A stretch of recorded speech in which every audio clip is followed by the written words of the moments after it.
Fishing trips anywhere, anytime. FishingBooker.com. Hey, what's up, happy people? This is Robert Arrington from Deer Meat for Dinner. If you're into bow fishing like I am, you need to check out Cajun Bow Fishing. I've been using their gear for years, from the Sucker Punch Pro to the Winch Pro Reel. It's tough, it's reliable, and it works. Whether you're just getting started or you're ready to take the step to the next level, head over to CajunBowfishing.com and check out everything Cajun Bow Fishing has to offer. I trust their gear because it works. So if you're hitting the water soon, make sure you're rigged up with Cajun Bow Fishing. You will not regret it. Midway USA brand product designers have one straightforward goal: develop high-quality, technically sound products and deliver them to customers at reasonable prices. If you are immersed in the shooting sports industry and pay close attention to every single detail, you know our products are built right and stand up to everyday use. Who has shooting mats and range bag systems to hunting clothing and just about everything for the outdoors? Log on and shop 24/7 with super fast shipping. MidwayUSA.com. Today we're exploring the health benefits of foraging and eating wild foods, from nutrient density to gut health, and how wild meats stack up against store-bought options. We'll also explore wild-crafted medicines, primitive skills for modern life, and how reconnecting with nature can transform your well-being. Let's get into it.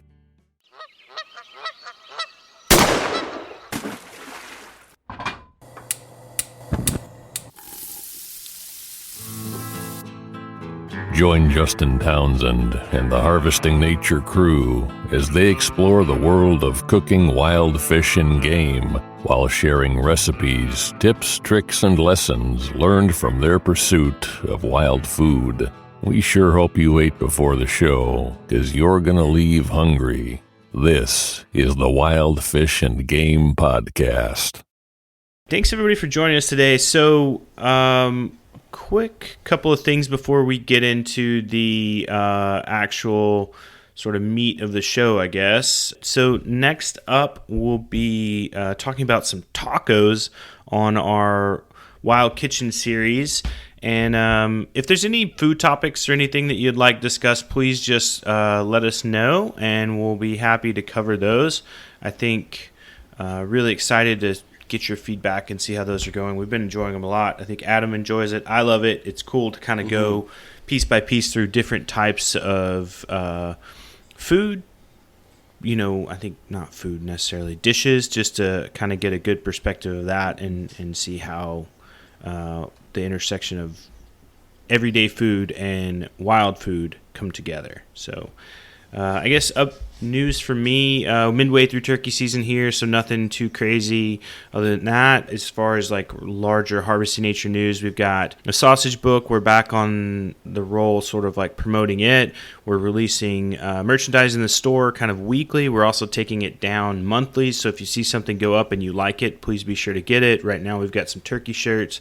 I think we're rolling out some spring bear stuff. We've got the Intrepid Eater hats on, which you can see Adam wearing there if you're seeing a video at all. And then Upland Fowl Spice is perfect right now this time of year for turkey season. And then we've got, of course, our Wild Pig Camp in December. It's about halfway sold out, so if you'd like to hop on that camp, please be sure to go sign up for it, put down a deposit so you can ensure your spot in the camp. But other than that, Adam, what you got? I'm going turkey hunting this weekend. Finally, I'm driving out to a friend's place to do it, and I'm super excited about it. So last time I went, he called me in 2 turkeys so over the weekend, so I'm hoping that happens again. Got my fingers crossed. And then otherwise, I'm just watching things slowly finally appear where I live for foraging wise. So there's dandelion coming up and colt's feet coming up and trout lily, kind of all the first plants to see after the snow and ice finally melt away. So I've been super excited to see those, and have been getting out there and starting to eat a little bit of wild food again, or wild foraged food a little again. So I've been just super happy. It's my favorite time of year for that. Awesome. Well, no, excited definitely here too for the spring as well. I think it's a great time to kind of see everything come out, start to taste some new flavors, and just really enjoy the weather. All right, well, I'll go ahead and introduce our guest today. Today's guest is a Maine hunting, fishing, and recreation guide, forager, ancestral skills mentor, author, public speaker, botanical researcher, and author of the book The New Path, as well as numerous scientific publications and peer-reviewed journals. He currently runs the Delta Institute of National History in Canton, Maine, where he teaches human ecology, foraging, wildcrafting medicine, and primitive living skills. Arthur Haines, welcome to the Wild Fish and Game Podcast. Nice to see you guys. No, great to see you. Aside from the short introduction I gave you, would you mind sort of like expanding on your background a little bit? How did you become interested in sort of nature, science, wild food, all that? I guess I was pretty fortunate, at least some would agree with that statement, that I grew up in a very rural part of the state. Small little towns. We didn't even have our own zip code, one of the towns that I grew up in. And so there was abundant forest, mountains, ridges, clean water. I mean, we swam in the rivers. The river that I grew up on, I mean, you can drink from. It's that clean. And if it weren't for dams on the major rivers downstream, there would still be salmon, coming to this river and spawning Atlantic salmon. So very fortunate to have that kind of an upbringing. So it was always sort of present and part of my life, though obviously as a young person, it wasn't particularly academic, and I had the worldview of those around me, which is kind of an exploitation mindset. The forest is ultimately there to be cut for trees to make money. The animals are here for us to shoot, and anything that might eat the animals that we hunt, we get rid of. And consequently, Maine is a state where wolves and mountain lions have been eradicated, and coyotes are now the persecuted species because they, occasionally kill deer fawns, so we need to get rid of them. So this was it is the prevailing mindset of the folks that still engage with the wilderness areas of Maine. And that's what I had until maybe a whole series of different types of learning and interaction suggested that maybe we need a different worldview, something that's a bit more participatory in mindset and a lot less of a control ideology, which is very much what most of the industrial world is steeped in. Definitely. Cruising through your website, I noticed a word that popped up a few times that really interested me was Neo-Aboriginal, and you link it to a Neo-Aboriginal lifeway. Could you explain that term a little bit and how you came to adopt that approach to life after your upbringing in the that you just mentioned? Right. This word Neo-Aboriginal, which what I'm trying to get to with this is that, we can be shown to factually belong to a domesticated species now, Homo sapiens, the version, if you will, that currently exists is or has all of the qualities of domesticated animals, and I won't dive into that right now, but it causes issues, and with our ability to reconnect with the ecological processes going on around us, it prevents us from seeking that real deep connection to the earth. And what I wanted to do with that particular word is say, we can rewild, if you will, and we can once again function as indigenous or aboriginal people on this planet. And that's going to require us to look at the world and look at the life that we, share this world with in a very different way.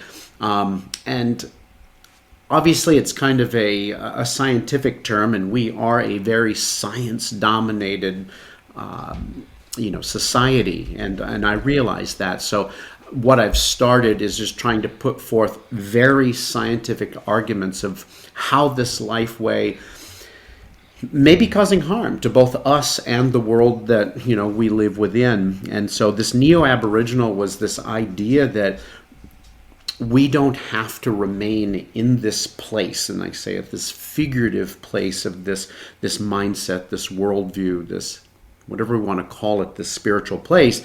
We can actually transition to something else. We can transcend domestication. And I mean, not to make it too much of a joke, but let's face it, we've seen around the world that pigs and fowl and sheep and goats and lots of species have actually, from domesticated populations, have rewilded and are fully living as wild species again. But it's going to be a lot harder for humans to do it, of course. But man, if chickens can do it, we can do it too. You just got to grow some tusks back out, basically. Yeah. So I guess, from your perspective, what would that look like for us to sort of take this pathway of rewilding?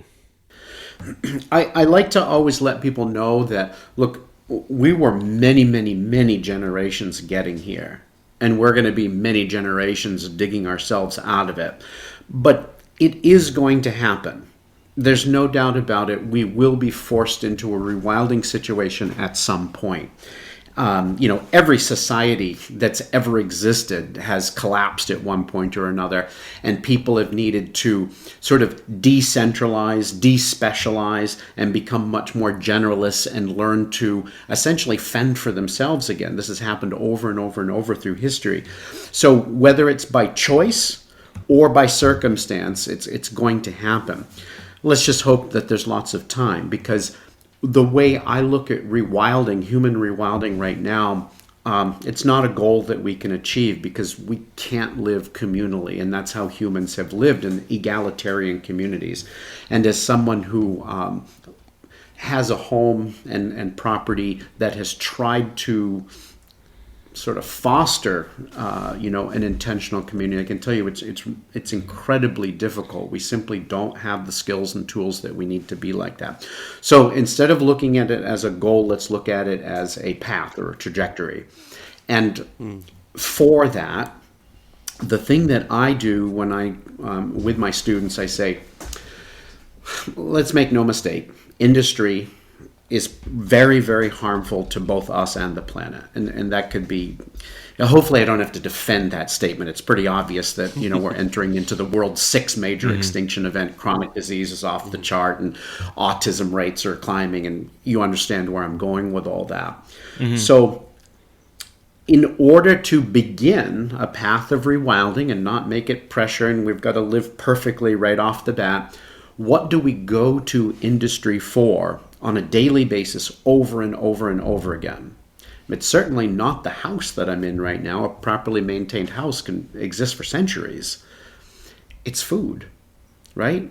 3 times a day, we're asking industry to feed us, and industry does not do a gentle job with the way it raises or, cultivates or captures the food that we consume. And so the very most important thing that we can do to begin a process of disengaging from industrial society is to learn how to feed ourselves. And in fact, think about it, as you guys are well aware, that hunting that you're doing or that foraging that you're doing, it keeps the forest standing. Right? Agriculture can't do that, or it does it very poorly. The first thing it has to do is, clear the forest, at least in my part of the world. And then it has to get rid of all the rocks and till up the soil and start the harm to all of the soil bacteria and fungi and other things that we need. And then it brings in non-native species, and it applies chemicals, generally speaking, and on and on and on. And so if I'm utilizing these wild places around my home, I'm leaving the habitat intact. And not to mention, I'm also eating foods that I'm biologically not just adapted to eating, but are required for me to live free of chronic disease. So maybe a longer answer than you were looking for, but for me, the more we hunt and gather, so long as we are doing this in a truly sustainable and participatory way, in other words, in a way where we're not just out there taking and taking and taking and giving nothing back, the better off the planet will be. Now, of course, we have too many people on the planet and we can't all live this way. But we don't want to say, because not everyone can do it, let's just throw it away. Let's not jump into the identity politics part of this. We need some people to keep these skills alive because they're going to be really important at some point for Homo sapiens. That's an excellent answer. Yeah, no, it's really cool to think about. And I was just looking over your sort of like 10, I guess, tenets or fundamental steps, I guess, to sort of rewilding, and I find them all like very approachable as you think about it. And you sort of mentioned like this long, expansive path, like it may take us generations in order to really get there. But I think the way that you lay it out in your book and the concept of it is all very approachable to me as someone who just would be like, all right, I'm really interested in this. Like, how do I start preparing myself physically, mentally, and then sort of like ingrain that in generations? I think it's a really cool way that you've laid it out here. Yeah, it's footsteps along a path. And if we think of it as that, it becomes much less daunting, because let's face it, if I send you out to live in hide clothing in a bark wigwam, having to make your own fires and feed yourself and fend for yourself and heal yourself, it's just too much. I mean, keep in mind that even male hunter-gatherers who have from birth lived a life way of hunting and gathering were reaching their peak hunting proficiency at age 40.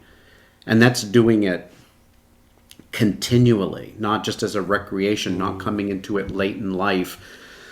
So even they were improving through their life at getting better at feeding themselves from their local landscapes, the very ones that they knew intimately. So it's not rational or logical to expect we're just going to step out into the forest and live as wild beings. We'll be dead in the first winter, right? Let's just be honest.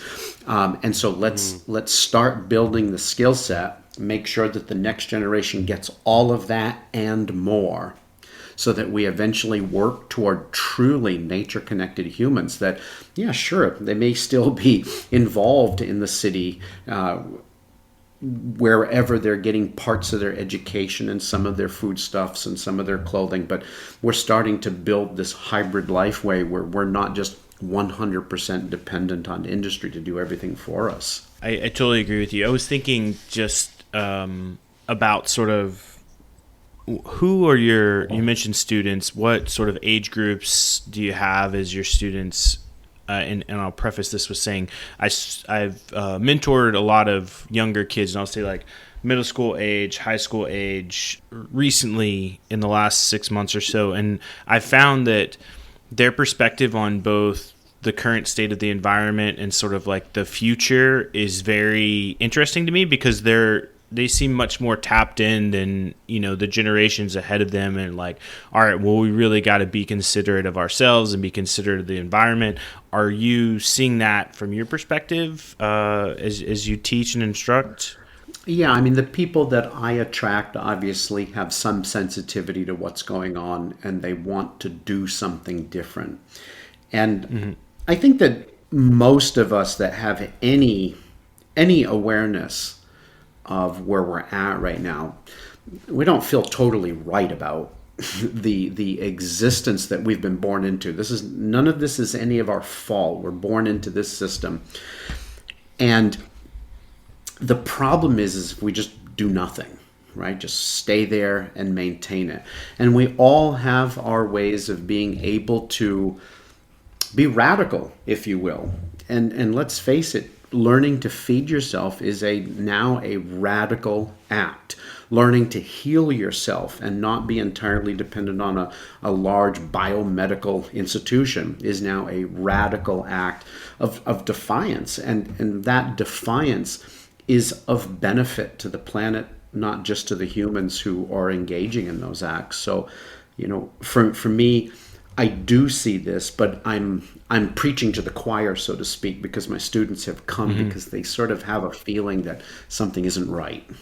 But the age group, Justin, that you asked, most of mine are adults, young to old, but I tend to focus on adults and ask them to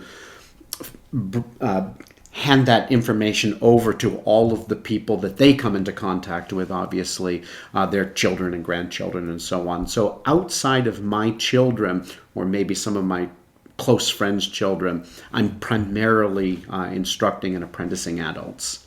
Nice. No, that's a fair perspective too. I think, sort of looking at that generational knowledge building is really good, because then you get people putting their own sort of perspective on it to share with, their children or their close community. And I think that builds in really well as you talk about sort of like building it to their experience, or them resharing the information. Yeah.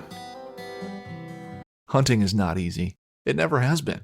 It takes dedication, motivation, a lot of patience, and quality gear. If you manage a food plot, put up stands, or need just one more game camera, we can help at MidwayUSA.com.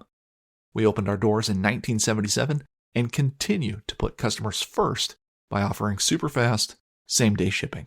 For just about everything for the outdoors, go to MidwayUSA.com. Want to plan your next fishing trip without the hassle? FishingBooker.com is the best way to find and book a fishing charter anywhere in the world. Whether you're chasing trophy fish or just looking for a family day on the water, Fishing Booker makes it simple, fast, and secure. With thousands of experienced guides, verified reviews, and 24/7 customer support, Fishing Booker takes the guesswork out of planning. Visit FishingBooker.com and book your trip today.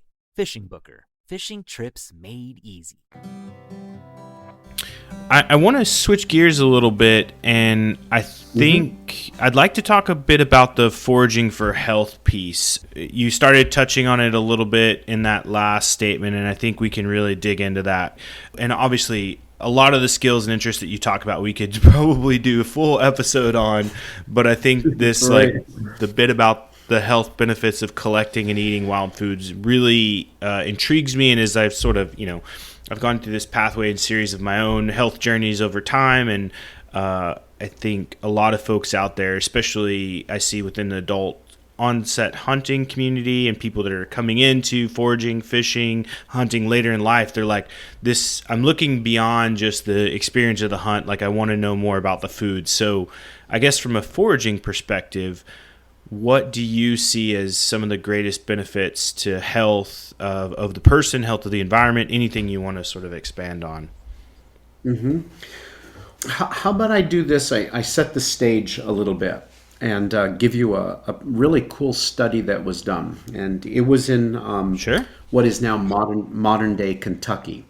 And essentially, approximately a millennium ago, we had a hunter-gatherer group, and their remains, their bodies were essentially unearthed and studied for what type of health they experienced while they were alive.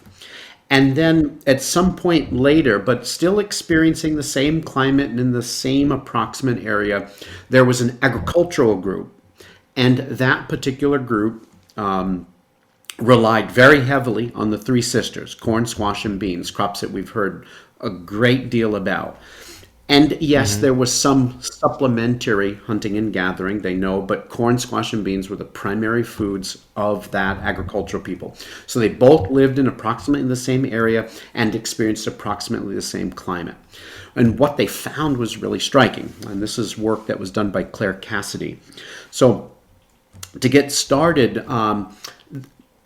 there are some infections that can actually be recorded in the bones. And the reason is there are these parts of the bones, the periosteal bone, or the periosteal inflammation is what we should call this, that can actually be observed in the bones of ancient peoples. And while this inflammation was present in both groups, it was 13 times more prevalent in the agriculturalists. So they were clearly experiencing compromised immune function, in part as a result of the diet that they were experiencing. A diet that had significantly less diversity, right? Hunter-gatherers have great diversity in the plants and animals that they consume, but when you become agriculturalists, you rely very heavily on a few primary crops, and so your dietary diversity declines substantially. Another thing is they analyzed the bones for iron content. Iron is really important for bone growth. Something that we don't often hear about, but it's one of the minerals that's very important for healthy bones.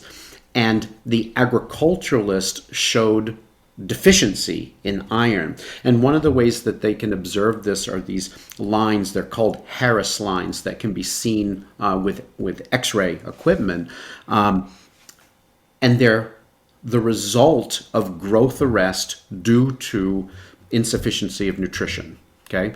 Iron deficiency in the bones was present in the agriculturalists, and it was completely absent in the hunter-gatherers.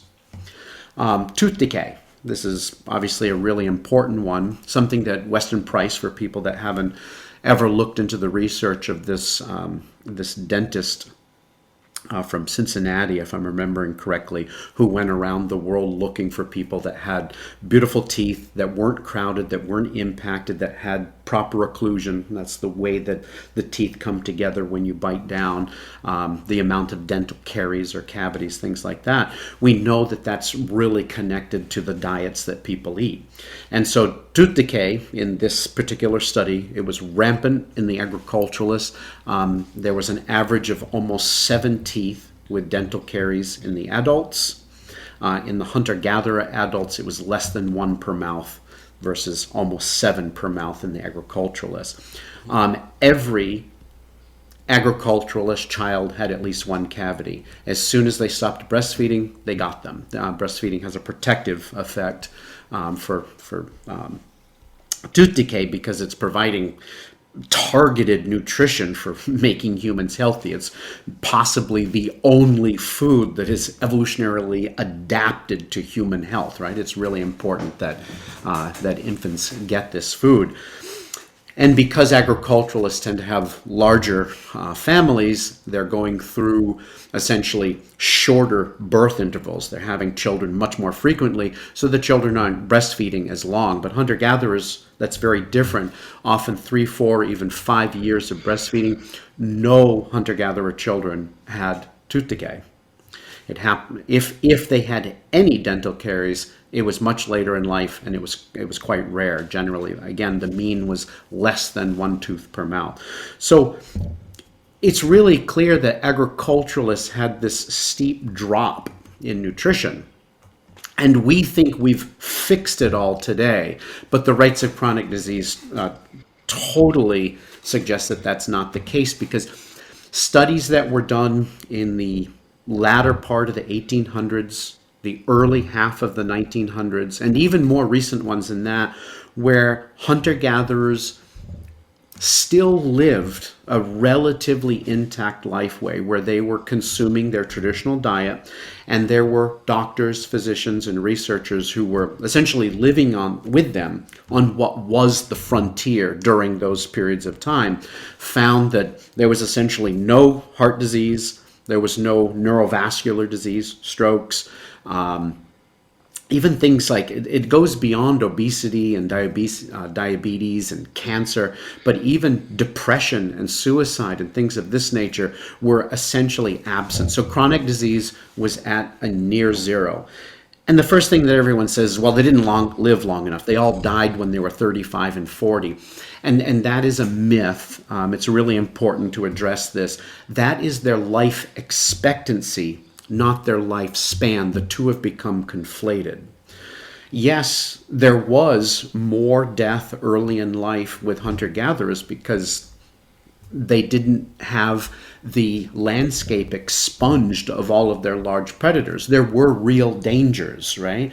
But people who lived into adulthood could expect to live into their late 60s, 70s, 80s, and early 90s, not that much different from today. And this is well known and well studied. So once we get past that myth that, well, they didn't get cancer because they didn't live long enough, they just had a diet that was incredibly resilient to chronic disease. And so I feel like this sets the stage that people need to know this, that the high rates of cancer that we experience today, I mean, it's 2 in 5 people will contract some form of cancer in their life, and it was near zero as hunter-gatherers in the contemporary period before colonization sort of disrupted that. That tells us that these foods that we consume now that have been modified, they've been changed from the wild version to this domesticated version, they simply don't supply what we need for robust health, a robust functioning immune system, growth, even happiness and contentedness is all in part not just tied to the experiences around us, but is our body getting what it needs to produce happiness inside our central nervous system? And do you think a lot of that is just tied into the nutrient density of wild foods, that there's much more availability there than there are in cultivated foods?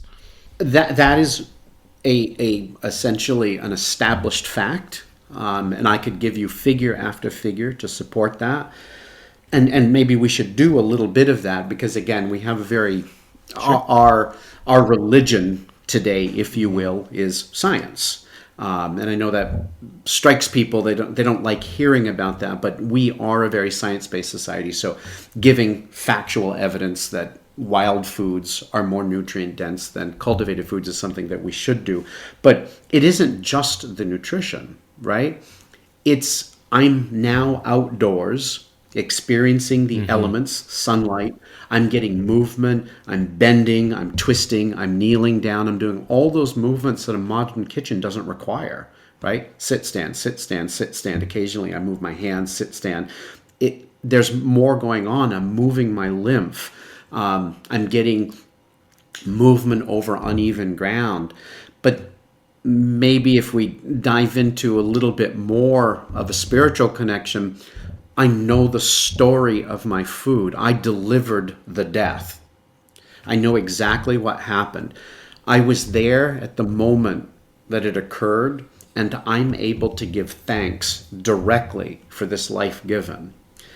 And that changes how we experience the world. And so I think it's more than just the nutrition, but I do feel like that vitamin, mineral, phytochemical, and fiber density is also part of the story of why wild foods are so much better for us. It's not something that it would be great if we can get them. It's an absolute necessity, and our current living demonstrates that.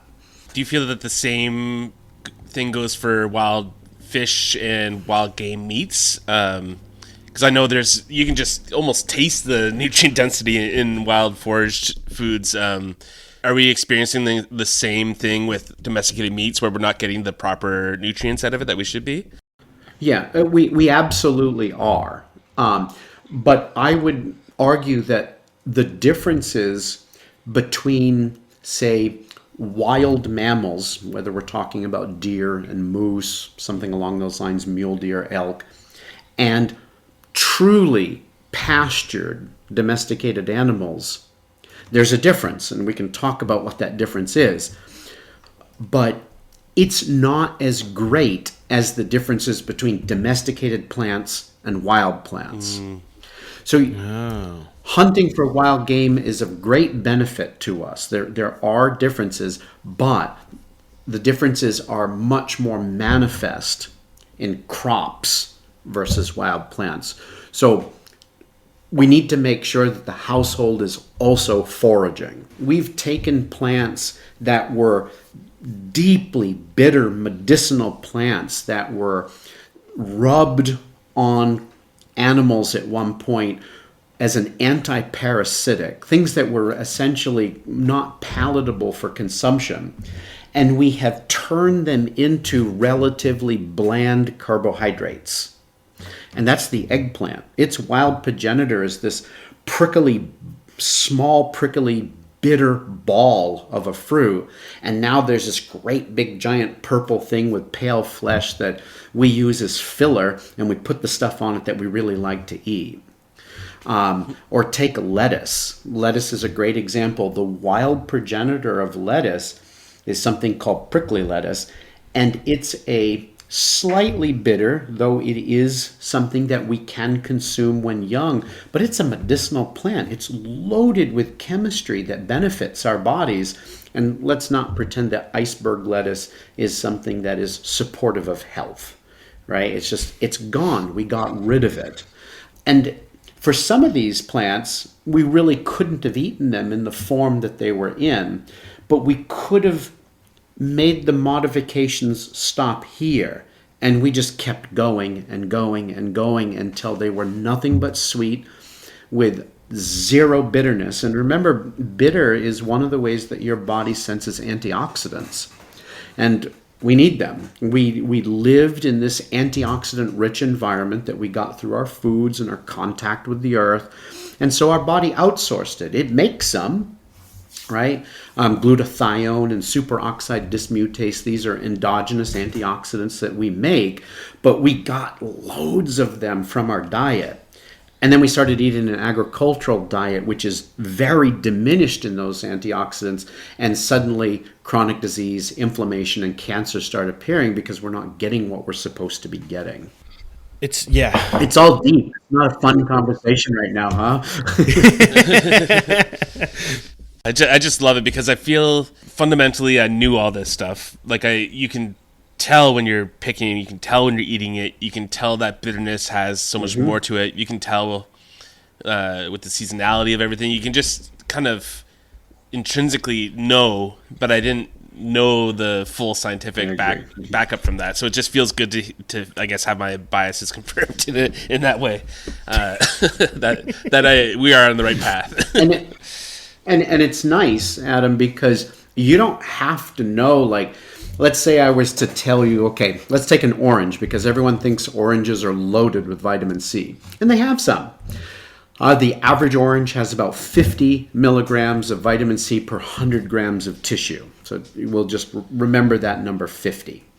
It's important to know that depending how the orange is grown, though, they may have much less than that. Some oranges that have been tested have 0 vitamin C in them. Depends on, again, the more plants are tended and coddled, the less they have to defend for themselves, the less chemistry they make, and the less we benefit from consuming them. It's just a thing to remember. So take that 50 milligrams of vitamin C.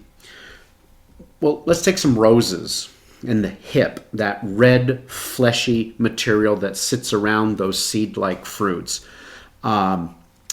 Some of you out your way will have a species called prairie rose, Rosa arkansana. It's been tested and it had 1,700 milligrams per 100 grams of tissue. There's a rose that has been tested. I'm limited to those that have been tested.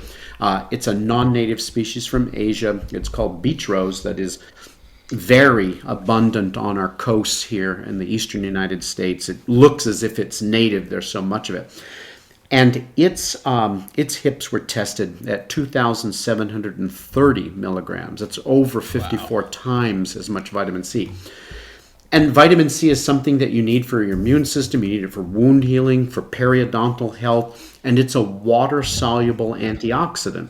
It sort of works with vitamin E. Vitamin E protects your cell membranes, and vitamin C protects the contents or some of the contents inside in that liquid. So this is something that's really important. And we think oranges are like, it's way up here, and it isn't. It's actually kind of down here. So even some of the things that we hold as the standard, the wild just beats them very easily. And this is what people were getting in their diet. Another good example is when I ask people, give me a plant, a leafy plant that's really rich in vitamin A. The one thing that people often bring up is, they'll raise their hand and they'll say spinach. And that's what they've been told. And I have to bust their bubble because there is no plant in the world that contains vitamin A, first of all. And most people that I speak to don't know this. There's not a single plant in the world that contains vitamin A. Vitamin A, we're an animal, so we need the animal forms of it. So retinol and retinoic acid and things of this type, these are the animal forms that are bioavailable to our bodies, particularly retinol. But plants contain precursors to retinol, and we know them. They're called carotenoids. But they have to get converted. So this form of provitamin A, if you will, has to get converted in our body. And in order for that conversion process to happen, we also have to consume fats because we need bile salts to make it happen. So a strong vegetarian diet that is has sort of a fat phobia in it, you're not actually converting much of the carotenoids into the active form of vitamin A that our body uses. So with that prelude here, now they've come to measure these things in retinol equivalents. So in other words, once it's converted, how much will it be?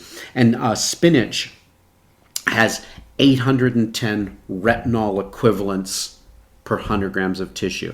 And don't worry about the units and everything. Just remember the number 810. And these carotenoids are really important for our health. Vitamin A is vital for our immune system function. It's vital for fighting cancer.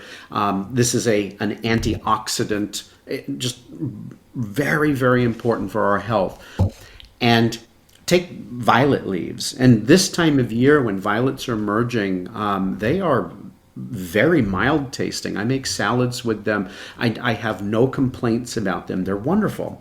One of the species that was tested that's very common here had 2,000 retinol equivalents. Wow. So, we're talking, what is that, like 2.4, something like that, times the amount of provitamin A in the tissue. And we could spend the next couple of hours. For the last 20 years, I've been just digging into studies dealing with the nutritional analyses when they've occurred of wild plants so I could compare them to cultivated plants.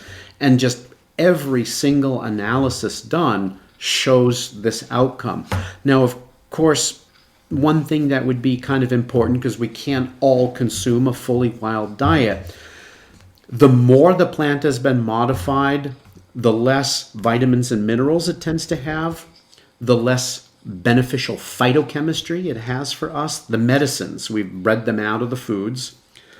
It often doesn't have as good a ratio of omega-6 to omega-3 fatty acids, and maybe we could talk about that a bit with animals in particular, because that's where it really pops up. And there's more concentration of sugars and less fiber. So we're getting less fiber in the cultivated foods per unit mass than we would in the wild species. So we've got these 4 really strong differences. So what do you do when you can't eat 100% wild diet or 100% wild plants in your diet? You go after the minimally modified species, the things that still look like they're wild progenitors, the things that can still escape your garden because they still have some of their vitality left. And these particular species, like everyone knows that like wild blueberries and cultivated blueberries, man, they look a lot alike. Yeah, one's a little bigger, but they're close. You can recognize them.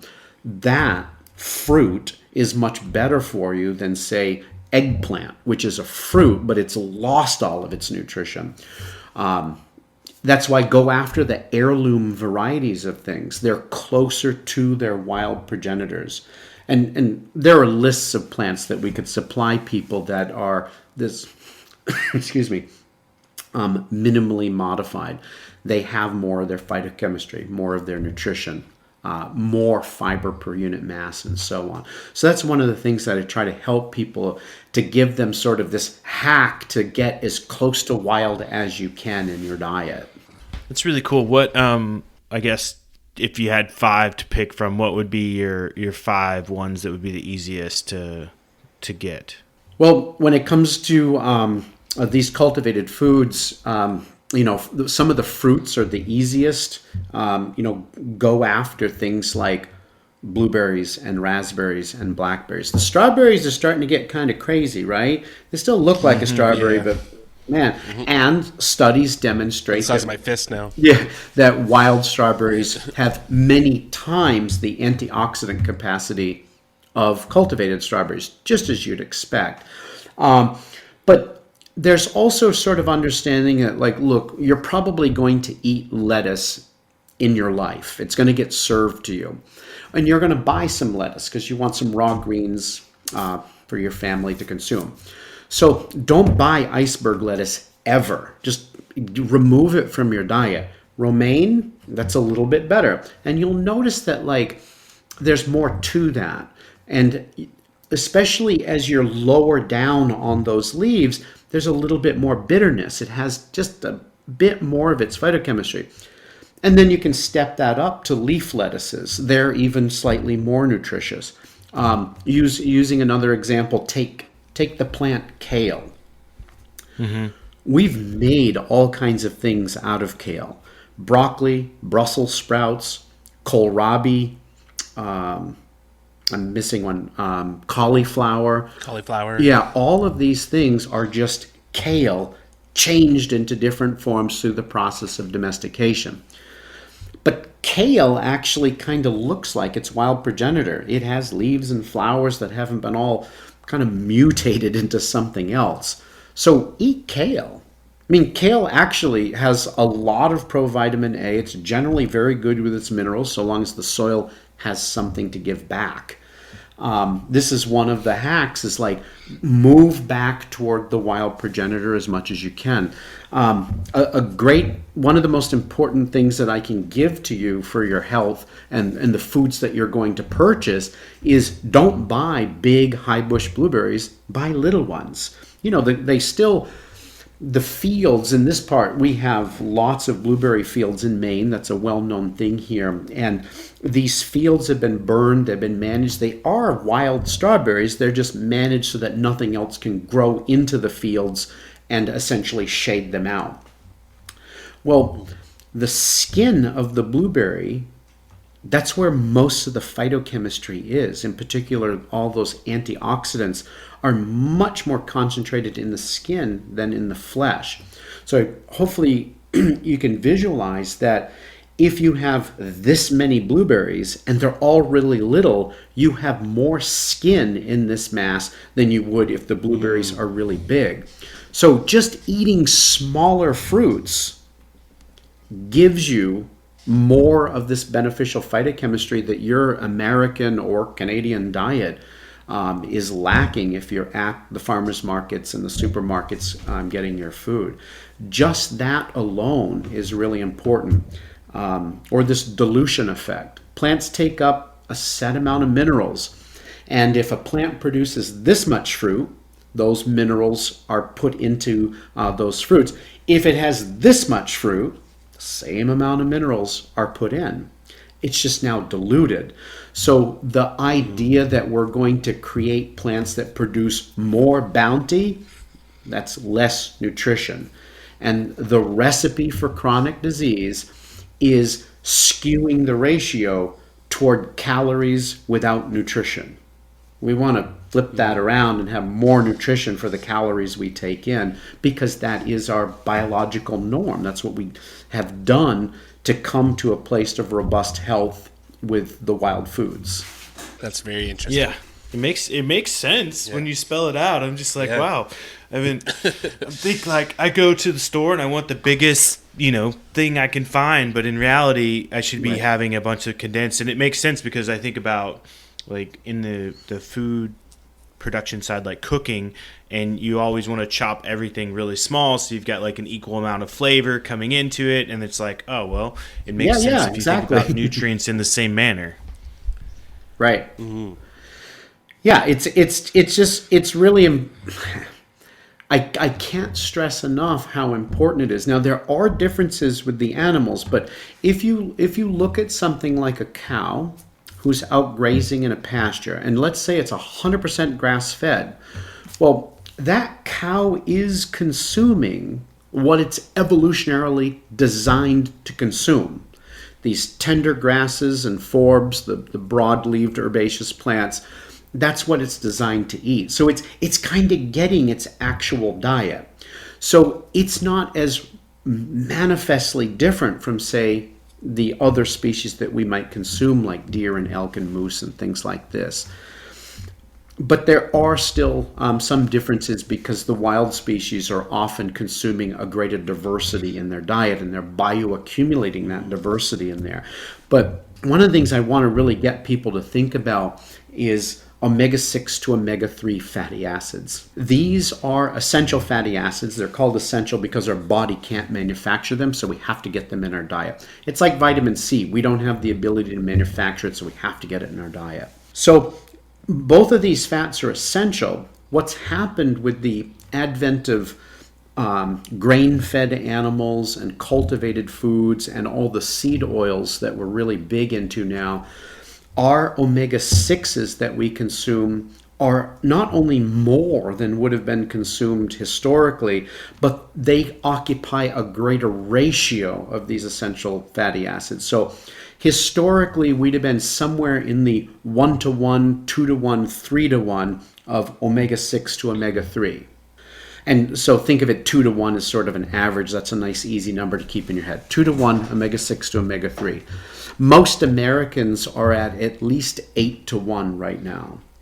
And as those omega-6 become a bigger proportion of the essential fatty acids that we're consuming, things like inflammation and suppression of the immune system start to occur. There are some parts of the world, though, that have been studied, particularly vegetarian cultures, where they're needing to consume a lot of nuts and seeds in order to feel satiated, as high as 24-to-1 omega-6 to omega-3. And in those populations, they're experiencing cardiovascular disease at the same rates of Americans. And yet they're eating vegetarian, so they're supposed to be really healthy, but they're just not, because it's not a biologically normal diet for us to consume. It has health effects, particularly to the next generation because of the lack of fat-soluble vitamins. It affects their development. And so understanding that a diet rich in grains, nuts, legumes, and seed-like fruits, like things like quinoa and amaranth, these are the seed-like fruits I'm talking about, really starts to skew those fatty acid ratios. But that also happens to the foods that we eat. So if we look at a chicken that's just pastured like all the time and it's out eating insects that are eating other plants, so those insects are accumulating all the omega-3s that are in plants, and then the chickens are eating these insects and they're bioaccumulating these omega-3s, and they're just healthier and healthier for us. Let's look at the eggs they produce. They have a roughly 1-to-1 ratio of omega-6 to omega-3 with truly pastured chickens. That's an excellent ratio. But strictly grain-fed chickens have a 19-to-1 ratio. That's not a good food for us to consume. Yes, even those eggs have other benefits, but their essential fatty acids are highly skewed and no longer beneficial for us to consume. And this happens with the flesh of animals. Cows go from 2-to-1 when they're more grain-fed to like 5-to-1. So it's starting to get into that zone of it's not quite as healthy for us to consume anymore. Whereas what we know about many wild animals, depending on their diet, because there are animals that just eat a lot of seeds and nuts. Take squirrels. They have high omega-6 to omega-3 ratios at certain times of the year. But that's entirely normal that we would eat some of those, but we're eating fish and other herbivores, and it all sort of works its way out. But when our diet is nothing but grain-fed, everything gets messed up and our immune systems get compromised as a result of that. But, there are some novel lipids that they have found in wild animals that are virtually absent in domesticated animals that benefit us in terms of fat deposition and keep us more lean and healthy. And again, these are in wild animals, but they're largely absent in domesticated animals. So there are reasons to eat from the wild. I mean, especially when it comes to fish, right? Yeah. Look at what they're doing to farm-raised fish. I mean, they're being fed in part grain in some cases, mixed with the other things that they need. And the antibiotics that are required because of how dense these penned areas are. I mean, this is nothing to consume. We need the wild foraged, the wild hunted, and the wild caught things in order to be physically healthy. And man, it's really hard to be spiritually and emotionally healthy if your physical body is failing you, right? Definitely. That's true. Yeah. At Midway USA, we put customers first. The Nitro Express shipping system is icing on the cake. It was a big investment of time and money to take super fast, low-cost shipping to a whole new level. The Nitro Express helps ensure same-day shipping and low shipping cost. We hope you enjoy the Nitro Express. We built it just for you. For just about everything for the outdoors, go to MidwayUSA.com. I'm Larry Potterfield with Midway USA. Thanks for your business. Create stories for life on a Scenic Eclipse Mediterranean voyage. With Scenic, it's more than a journey of a lifetime. It's ultra-luxury cruising along elegant European Rivieras and idyllic Italian coastlines. It's being immersed in the history and culture of glamorous cities, towns, and villages. It's colorful architecture, landscapes, and regional cuisine. Scenic Eclipse, in a class of its own. Book your all-inclusive voyage now and save. Well, holy smokes, we've covered a ton. This is awesome. So what's a good way for folks to connect with you if they're interested in learning more, if they're interested in taking classes, workshops, things like that? What's a good route for that to occur? I'm easy. It's just arthurhaines.com. The school that I have here, as you stated earlier, I call it the Delta Institute of Natural History. A friend and I started the school many years ago, and he was a mathematician, and Delta is the symbol for change. And so we like this idea of having, we're trying to initiate change, and it centers around natural history, which incorporates a lot of, and without natural history, you're not going to do very well hunting and fishing because you don't know about the ecology of the things that you're, trying to acquire in your diet. So arthurhaines.com. I'm on social media, and including the community that we try to establish here called Wilder Waters Community is on Instagram. And, I do weekend-long classes, day-long classes. I have an apprenticeship, which I really enjoy doing, where people come and stay for a moon, so 28 days, and they join in with the hunting, the fishing, and the gathering that's going on at that time. I have a gentleman right now, and we're out turkey hunting. Awesome. And we'll be also hunting woodchucks, and just a few days from now, we'll be out gathering all of the things in the river floodplains that are starting to emerge. And other things. We work on ancestral skills and talk a lot and enjoy a lot of wild meals around the fire. But the apprenticeship is something that I really enjoy. Not that everyone can kind of get that time aside, but for those who can, I am a main hunting guide, but I don't just plop my clients down in front and pull the trigger. I'm trying to teach them how to do this or give them the concepts so they can come back and replicate it on the landscape that they live upon. So it's a pretty different experience. That's great. That's very cool. Yeah. Let's see. Adam, any last thoughts? Yeah, it was just want to recommend people grab Arthur's book that's online. It's just a very well-priced ebook, and to learn more. And just love to say we'd love to have you back on to dig into a little bit more of that knowledge, because I feel like we could have talked for about 8 hours there, and at this point that is over already. So if you're game, we'd love to have you back on at some point and dig further through some of this awesome stuff. Obviously, you guys are giving me an opportunity to speak for the wild and why we need to preserve these species. And I want to kind of reinforce that we don't just need the plants and the herbivores, but we also need the predators, because we do eat some of those predators. And they have a very different nutritional profile. The difference between a bear, who at least sometimes functions as a predator, and a deer, if you eat these, their flesh is nothing alike. Their fats are nothing alike.